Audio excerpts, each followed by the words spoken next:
Salamu alaikum warahmatullahi wabarakatuh. Huyu mwanaume mnaona hapa, nadhani kila mtu unamjua. Unamjua, kila mtu anajua huyu mwanaume. Huyu mwanaume namuogopa. Na namuogopa, si anaweza nichapa. Si namuogopa kivipi? Namuogopa tabia zake. Tabia zake. Huyu mwanaume, huyu boy ako na tabia chafu sana.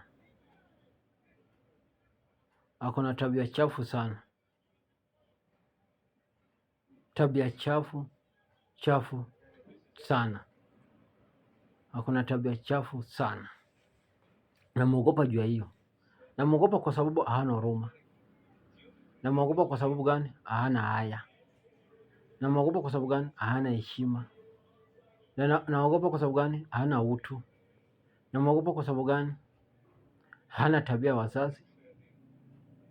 Hana tabia ya binadamu. Hana tabia ya ndugu. Hana tabia, sijui niweke aje,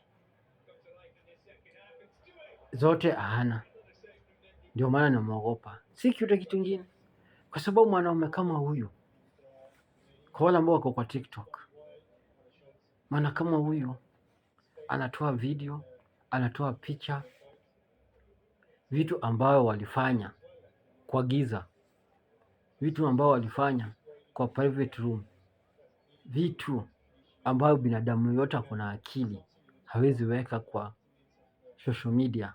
Kama si mwendazimu, kama si mtu anatumia drugs, kama si mtu amelaniwa, kama si mtu ajielewi, hawezi leta kwa social media.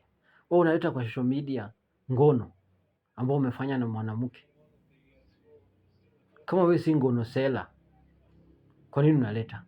Mangono sela ndio unaleta tabia kama hizo. Wewe si ngono sela, kwa nini unaleta tabia kama hizo?